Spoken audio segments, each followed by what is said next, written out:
Salam sejahtera untuk kita semua. Yang terhormat Bunda Fasia MSI dan teman-teman semua yang kami cintai. Puji syukur kita haturkan kepada Allah Subhanahu wa taala dan tak lupa sholawat serta salam kepada baginda kita Nabi besar Nabi Muhammad SAW. Baiklah, perkenalkan nama kelompok kami. Yang pertama Mutia sebagai presentator pertama sekaligus moderator. Di sebelah kiri saya Dia Resti Daliana Roslani sebagai pemateri kedua. sebelah kirinya lagi Mita Delani sebagai pemateri ketiga. Baik, langsung saja kami masuk ke pembahasan. A. Model pembelajaran perspektif global dalam IPS SD.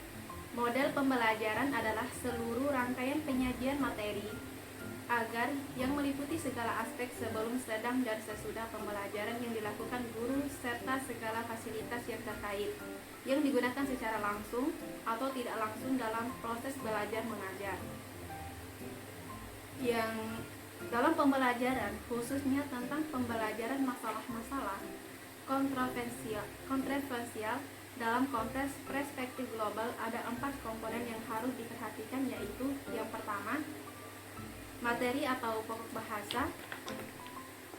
Sebagai guru IPS, untuk menjawab pertanyaan materi pembelajaran yang akan disajikan pada peserta didik, guru atau menggali, menguasai dan memperkaya materi yang akan disajikan sesuai dengan tingkat perkembangan peserta didiknya yang akan memperoleh materi yang bersangkutan. Yang kedua, proses pembelajaran. Dalam proses pembelajaran tidak akan lepas dari materi yang akan dibahas oleh guru atau tujuan belajar yang harus dicapai. Dalam hal ini perlu strategi dan metode yang akan diterapkan, serta media pembelajaran yang akan digunakan dalam proses pembelajaran harus sesuai dengan sifat materi dan tujuan belajar yang akan dicapai.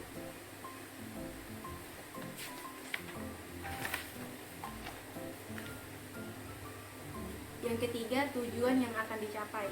Tujuan pendidikan dari pengajaran meliputi aspek kognitif, fisikomotor, dan efektif. Tujuan menjadi panduan bagi teknik evaluasi yang akan diterapkan. Yang keempat, teknik evaluasi terbagi menjadi 2. Yang pertama, evaluasi non-teks dan evaluasi tes lisan. Evaluasi non-teks terbagi menjadi 3. Pertama, penilaian kegiatan tugas dan penampilan. Kedua, menciptakan suasana yang sehat.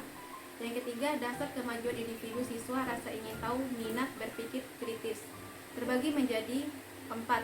Tugas observasi, mengumpulkan data dan bahan, tanya jawab, dan diskusi. Sedangkan evaluasi tes lisan mengukur berapa jauh penguasaan siswa tulisan, uraian atau esai objektif tes. 5. Konsep. Konsep memiliki 2 pengertian, baik denotatif maupun pengertian konotatif. Pengertian denotatif adalah pengertian kata berdasarkan definisi kamus, sedangkan pengertian konotatif pengertian yang lebih tinggi yang harus dilatih kepada para siswa untuk memahaminya. Konsep IPS dapat merupakan satu kata atau suatu ungkapan-ungkapan yang memiliki ciri yang menonjol dan melekat, yang juga memiliki makna ranjap, baik makna denotatif dan makna konotatif. Dalam perspektif global, ada beberapa konsep yang dapat diketengahkan di sini, antara lain saling ketergantungan, perdamaian, dan kesejahteraan bersama, kepemilikan bersama, dan lain-lain sebagainya. Suatu kata atau ungkapan dapat dinyatakan sebagai suatu konsep. Selain memiliki arti berdasarkan kata atau ungkapannya, juga memiliki ciri menonjol yang melekat dan mencakup makna yang lebih luas lagi. Selanjutnya, agar konsep melekat pada diri siswa, ia harus dibinakan pada diri mereka. Yang pertama, pembinaan konsep. Pembinaan ini merupakan proses pembelajaran pengertian konotasi konsep secara luas sampai siswa mampu menangkap pengertiannya dalam arti yang seluas-luasnya. Pembinaan konsep ini harus memiliki proses dari yang telah diketahui ke arah yang akan diketahui, dari yang mudah ke arah yang sukar, dari yang sederhana ke arah yang makin pelik, dari yang konkret ke arah yang abstrak, dan dari yang dekat ke arah yang jauh. 2. Strategi pembinaan. Konsep proses pembelajaran itu secara dominan diarahkan pada penguasaan suatu kata atau suatu ungkapan sampai terjadi pola pengertian abstrak atau konsep dalam diri yang mempelajarinya. Strategi pembinaan konsep itu harus berkaitan kuat dengan pengalaman. Yang ketiga, penerapan model pembelajaran pembinaan konsep. 1. Memperhatikan hakikat dasar mental yang melekat pada diri tiap individu siswa yang meliputi A. Dorongan ingin tahu yang harus dilayani dan dikembangkan. B. Minat terhadap sesuatu, khususnya terhadap pokok bahasa yang disajikan yang juga harus dilayani, dipertahankan, dan dikembangkan. C. Dorongan ingin membuktikan sendiri apa yang dipelajari dalam kenyataan di lapangan. D. Dorongan ingin menemukan sendiri hal-hal yang dipelajari di lapangan dalam kehidupan praktis. 2. Memperhatikan asas-asas pembelajaran yang meliputi A. Dari yang telah diketahui ke arah yang akan diketahui. B. Dari yang mudah ke arah yang makin sukar. C. Dari yang sederhana ke arah yang makin kompleks.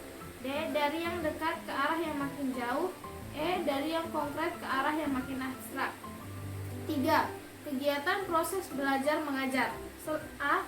Selaku guru IPS mengajukan pertanyaan apakah anak-anak sudah mengetahui adanya kontroversial di lingkungan tempat tinggal mereka.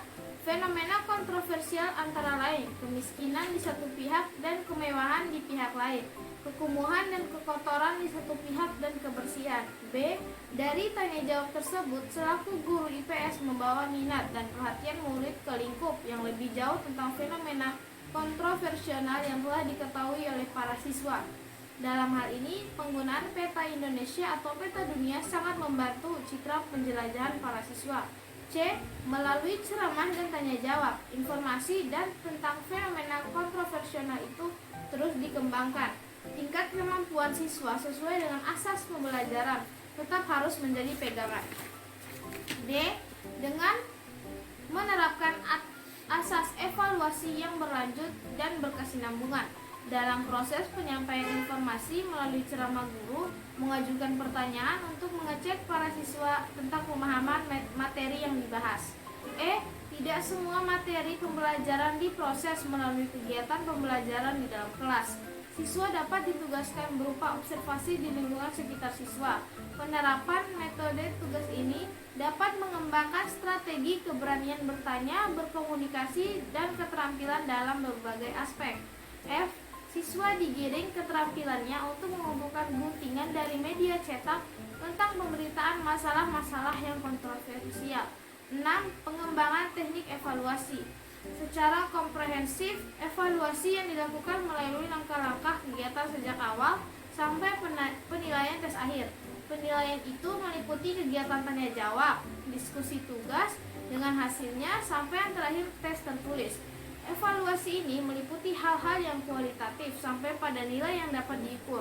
Keterampilan itu meliputi keterampilan fisik motorik atau motor skill, keterampilan berpikir atau intellectual skill, dan keterampilan sosial atau social skill.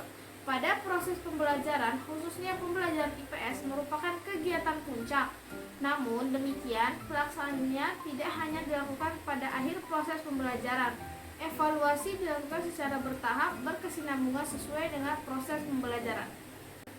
B. Evaluasi pembelajaran perspektif global dalam IPS SD. 1. Hakikat evaluasi dalam kegiatan dan proses pembelajaran, khususnya pada pembelajaran IPS. Evaluasi ini merupakan kegiatan yang tidak dapat dipisahkan dari seluruh kegiatan. Evaluasi adalah suatu penerapan yang segera harus dilakukan untuk mengungkapkan mutu hasil, proses atau program pendidikan tertentu yang telah disepakati dan ditentukan tujuan dan nilainya. 2. Evaluasi asas-asas harus diperhatikan dalam melakukan evaluasi meliputi A. Asas komprehensif atau asas keseluruhan. Evaluasi itu harus meliputi keseluruhan aspek pribadi peserta didik. B. Evaluasi harus dilaksanakan secara terus-menerus. Maksud evaluasi yang dilaksanakan secara terus-menerus atau kontinu ialah agar kita, guru, memperoleh kepastian atau kemantapan dalam mengevaluasi. C. Asas objektivitas.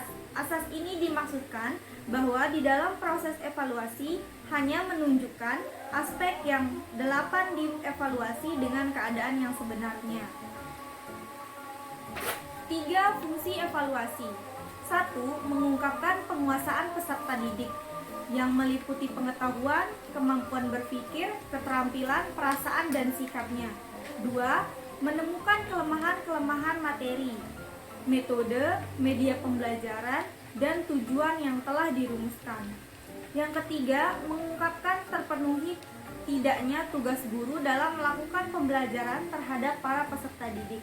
4. Mengungkapkan tingkat perkembangan peserta didik secara individual. 4. Tujuan evaluasi. 1. Membuat laporan peserta didik. 2. Mendapat umpan balik hasil evaluasi pembelajaran. Ketiga, menemukan faktor-faktor dan penghambatan pembelajaran. 4. Menyusun program bimbingan individual. 5. Meningkatkan rangsangan kegiatan individual. 6. Meningkatkan rangsangan kegiatan pembelajaran keberhasilan. Kesimpulannya, merancang model pembelajaran IPS pada konteks perspektif global di tingkat SD tidak dapat dilepaskan dari hakikat peserta didik dengan potensi dasar mentalnya, tingkat perkembangan kemampuan sesuai dengan umur mereka, dan asas-asas pembelajaran sesuai dengan tingkat kemampuan. Pada pembelajaran IPS, khususnya dalam perspektif global, sumber dan media pembelajaran utama adalah kehidupan masyarakat yang nyata. Sejalan dengan perkembangan iptek, multimedia, hasil kemajuan teknologi. Dalam pembelajaran IPS, bukan hanya manfaatnya sumber yang menjemuk dan menggunakan multimedia, melainkan juga menggunakan multimode. Sesuai dengan perspektif global, pendekatan dan evaluasi hasil pembelajaran dilakukan secara bertahap, secara berkesinambungan.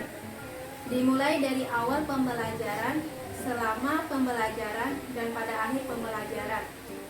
Guru dituntut memiliki wawasan yang luas tentang berbagai isu dan masalah global yang terjadi dalam kehidupan. Sekian presentasi dari kami, lebih dan kurangnya kami mohon maaf. Wabillahi taufiq wal hidayah. Wassalamualaikum warahmatullahi wabarakatuh. Thanks for watching.